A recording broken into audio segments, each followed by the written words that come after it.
Legal और constitutional status change करने की तो ज़रूरत नहीं होती है। मुझे ख़तरा यह है कि कहीं हमारे इस मैयर से हिंदुस्तान ये आर्गुमेंट ना बिल्डअप करे कि जिस तरह से हिंदुस्तान ने 1948 के बाद बतदरीज रियासत जम्मू और कश्मीर के स्टेटस में तब्दीलियाँ की और अगस्त 2019 में बाकायदा यूनियन टेरिटरीज क्रिएट कर दी, अगर हम यहाँ पर प्रोविंशियल स्टेटस देंगे तो हिंदुस्तान कहेगा कि लो बिस्मिल्लाह, पाकिस्तान ने भी वही किया, फ़र्क क्या रह गया। पैक के खिलाफ दबाव बढ़ाया है और जिस तरह इंडिया लगा हुआ है, जिस तरह ऑस्ट्रेलिया, जिस तरह ब्रिटेन, जिस तरह कनाडा,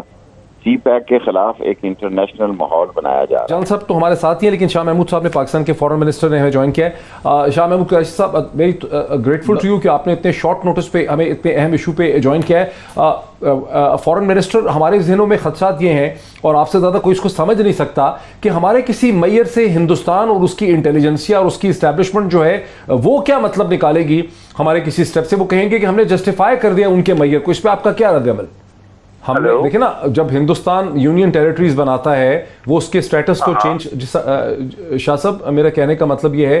कि जिस तरह से हिंदुस्तान ने 1948 के बाद बतदरीज रियासत जम्मू और कश्मीर के स्टेटस में तब्दीलियाँ की और अगस्त 2019 में बाकायदा यूनियन टेरिटरीज क्रिएट कर दी, अगर हम यहाँ पर प्रोविंशियल स्टेटस देंगे तो हिंदुस्तान कहेगा कि लो बिस्मिल्लाह, पाकिस्तान ने भी वही किया, फ़र्क क्या रह गया। जी मैं अर्ज करता हूँ बिलाल साहब, उसमें फ़र्क ये है कि हमने एक प्रोविजनल स्टेटस देने की हमने एक उस पर हमारी मशावरत जारी है,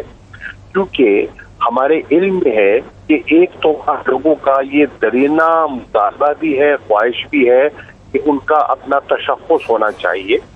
न तो हमारे इल्म में ये भी है कि कुछ कुव्वतें हैं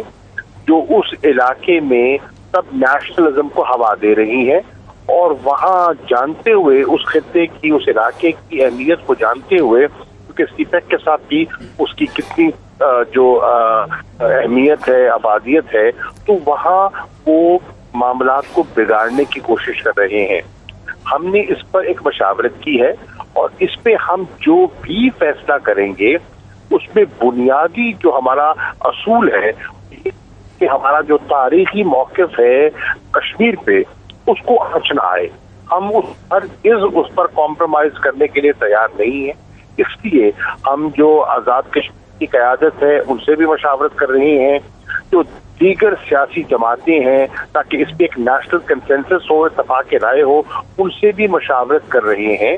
तो हमें इन सब चीज़ों को सामने रखना है। आपके इल्म में होगा कि नवाज शरीफ साहब की जो हुकूमत थी तो उन्होंने सरताज अजीज साहब की सरबराही में एक कमेटी तश्कील की थी। उस कमेटी की जो रिपोर्ट है उसको भी हमने सामने रखा है। जो माजी में जो 2009 में जो कुछ इक़दाम दिए गए थे उनको भी सामने रखा है और इस पूरे तनाज़ुर को सामने रखते हुए अपने असूल को पर कॉम्प्रोमाइज किए आगे बढ़ने का इरादा रखते हैं। फॉरेन मिनिस्टर, एक ये समझा दीजिए हमें कि पाकिस्तान की हर जमात को आपने इस मीटिंग में मदऊ किया, जहाँ पे आर्मी चीफ थे, जहाँ पर इंटेलिजेंस ने ब्रीफिंग दी, वहाँ पर शेख रशीद थे जिनके सिर्फ एक सीट है, वहाँ पर जमात इस्लामी थी, तमाम जमातें वहाँ पे मौजूद थीं। लेकिन आज़ाद कश्मीर के प्राइम मिनिस्टर जो खुद PMLN के हैं, वहाँ शहबाज शरीफ साहब भी थे। आपने मुस्लिम कॉन्फ्रेंस को नहीं बुलाया जो आज़ाद कश्मीर की तारीखी तौर पर बहुत बड़ी सियासी जमात रही है। तो फिर ये कंसल्टेशन का प्रोसेस तो फॉरेन मिनिस्टर अधूरा सा रह गया। आज़ाद कश्मीर के जो वज़ीर आज़म हैं फारूक हैदर साहब, वो मशावरत में शामिल थे और मशावरत में शामिल हैं।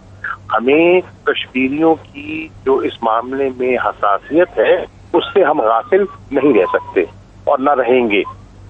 शेख साहब, आप कश्मीरी ओरिजिन के हैं, हमेशा कश्मीर कॉज के साथ आइडेंटिफाई करते हैं। हिंदुस्तान की रियासती इदारे जो हैं वो आपके बड़े ख़िलाफ़ हैं, वो आपके ख़िलाफ़ प्रोपेगेंडा भी बहुत करते हैं।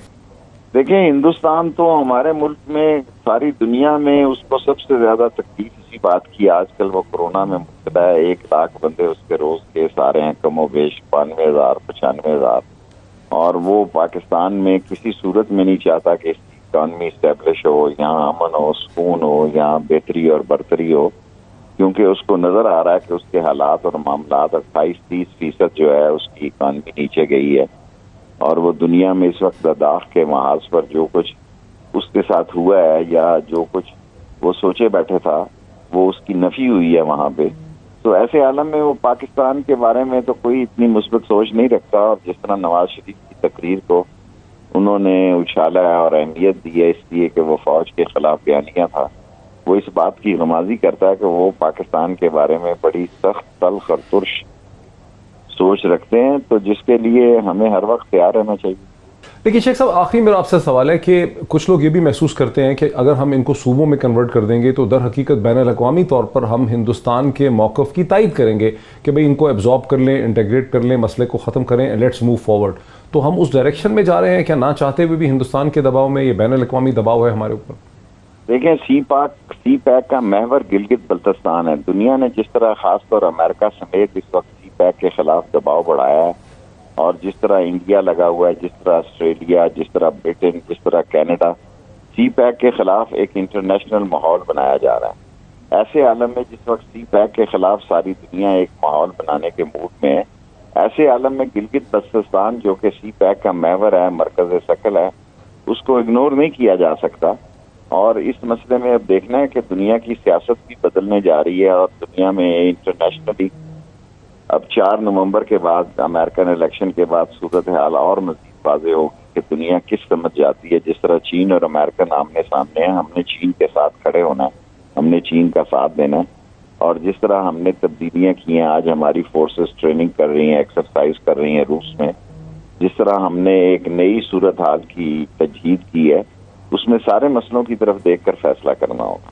کہ UN ریزولوشن سے ماورا کوئی حل اس مسئلے کا ہے نہیں،